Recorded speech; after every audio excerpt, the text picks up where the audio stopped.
Bill Maher and Megyn Kelly spar and get into a debate about fascism and if Trump becomes the president again, if America will become a fascist nation.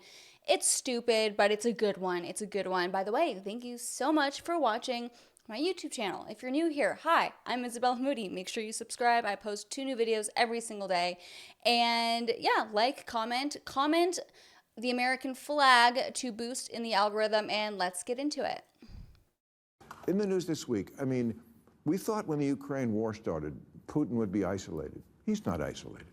He had the BRICS nation. That's Brazil, Russia, Iran, India, China, South Africa, and now 4 or 5 other countries. It's about half the world's population, about 35% of the GDP. He's got North Korean troops in his war in Ukraine now. He's very chummy with China. China and Russia always hated each other, not anymore, and Iran. These are the dictator countries. There's a very World War II feeling here when the dictator countries are getting together. I mean, in World War II, what did Hitler and the Japanese have in common? Nothing, except they saw the world one way, fascism. They all have to do it in their different way. Iran is a fascist country in their own way. So is China, so is Russia, Saudi Arabia, you could say also. Somehow, the world seems to be dividing between the good guy countries, the democratic countries, and these autocracies. And if your guy gets in, we're going to be on the wrong side of this one. Her guy, as if Trump is her guy. Megyn Kelly was very critical of Trump, especially in 2016, if you guys don't remember that infamous clip. By the way, I do apologize that this is so zoomed in. I have to zoom it in so much or else this will get copyrighted and I can't post it, so bear with me. Let's see her response, though. Okay. And of course, his paid audience, not his paid audience, but his audience is forced to clap. That's the thing. They literally get cued to clap whenever he says something. Doesn't she look so bony? My guy gets in. I think we'll go back to the time that we had when he was president, which is the only time we didn't start a war and get involved in a war. Did Putin... That's not... Exactly. That's the best answer, because it's true. I mean, it's what's sad is that we have such a low standard when it comes to presidents getting us involved in foreign wars.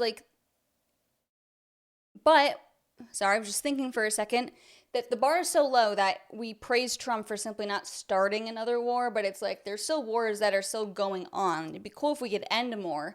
However, yes, cool. That's like one of my favorite things about Trump too, is I don't want us getting involved in other countries' wars. I don't want us, although, Trump hears a criticism, like he would probably send a lot of money to Israel, but whatever, let her finish, Isabella. True. Did Putin... Jimmy Carter never fired a shot. Putin did not invade... Jimmy Carter was awful, though, all around. He's notoriously one of the worst presidents of recent history. Ukraine until Biden took over. We had the disastrous withdrawal from Afghanistan, which projected weakness through the world. Yep, it was awful. Yes, okay, he pulled us out of Afghanistan, but we had those soldiers dying, and he left all the equipment there. I mean, these people, the Biden-Harris administration, these are the war-hungry people. People understood that we were enfeebled, and that is what was provocative. Weakness is provocative. I feel like Trump destabilized these people. They didn't know what to expect of him. Yes, and sorry I keep cutting her off, but that's exactly what I think. The best thing about Trump's foreign policy was that the foreign leaders had no idea what he was going to do. They didn't know what to expect. He was so unpredictable, and that's just amazing when it comes to war tactics. Because if your enemy can predict what your next move is, there's no element of surprise. It's bad. It just doesn't make sense. Next thing you know, he's bombing Soleimani. Trump did strategic strikes that had people on their heels. They didn't know what he might do to them. And we did not have Putin invade It's what he might Ukraine. do to us. Oh my gosh, this idea that Trump's gonna be all of a sudden a brand new dictator. Why would you think that? Seriously, why would you think that?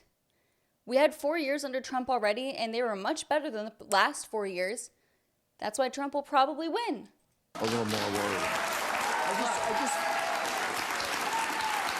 I feel like We've had 4 years of Trump. We've had 4 years of Trump. Exactly. We've had it. We've lived it. It was great. The last 4 years have been awful. So why is he acting like Trump's going to be such a different president this time? I mean, I actually do hope Trump does more. I want him to finish the wall. I want him to do these things. we need to push back on the left way harder than we ever have before, but he's not going to be a fascist dictator. Shut the F up, Bill Maher, you clown. Yeah. Trump did not go after his what? political enemies with the Department of Justice. Right. That was Joe Biden and Kamala Harris. Oh, shit. She got you there, buddy.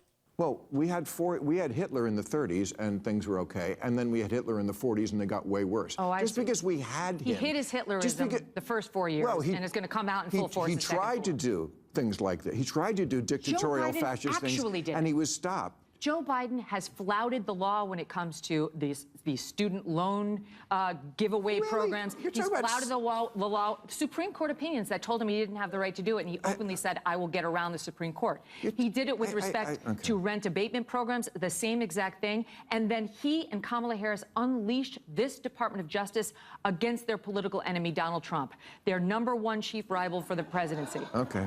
Well, we'll Is it funny? Because they did it. We'll see. You want to talk fascism? That's fascist. Yeah, but you don't hear Republicans like crying, calling Biden a fascist. No, it's just the left what they do. They love to accuse the right of doing precisely what they do. Do you notice that? Like, oh, you guys are the racist, you guys are all this, but then they're the ones that want to divide everything by race again. All of a sudden, segregation is coming back. I had one of the college dorms on my college campus at UMass Amherst literally had an all-black dorm that was named Harambe, like after the gorilla that was shot. Like and no white students are allowed to live in that building. That's segregation. And you're naming it Harambe, that's kind of funny. What else? What else does the left do? They say that we're sexist, but yet they literally have feminism pushing, I hate all men are trash. I mean, you can go on and on and on about it. Whatever the left says that we're doing, they're doing themselves. But they're too stupid to see that. They really are. I think history is not going to be kind to your point of view, but I appreciate you coming on and saying. And that's probably because we have libs writing history books. Thank you, Megyn. Gosh, I mean, Bill Maher. See, Bill Maher is like one of those guys that the right is way too eager to like and adore because he says some things that are good, like he's against censorship and he's for free speech. He's like a classical liberal. But at the same time, it's like here he is literally saying that Trump is like a fascist. Do you see where he's still got that woke mind virus? And he'll talk about how bad it is, how bad the woke mind virus is on the left, but then he still has it because he clearly has a severe case of Trump derangement syndrome. But I hope you enjoyed today's video. Again, make sure you like it. Maybe comment MAGA if you made it to the end of the video, which, by the way, thanks for doing that. It makes my videos perform better. And I'll see you guys next time. Bye.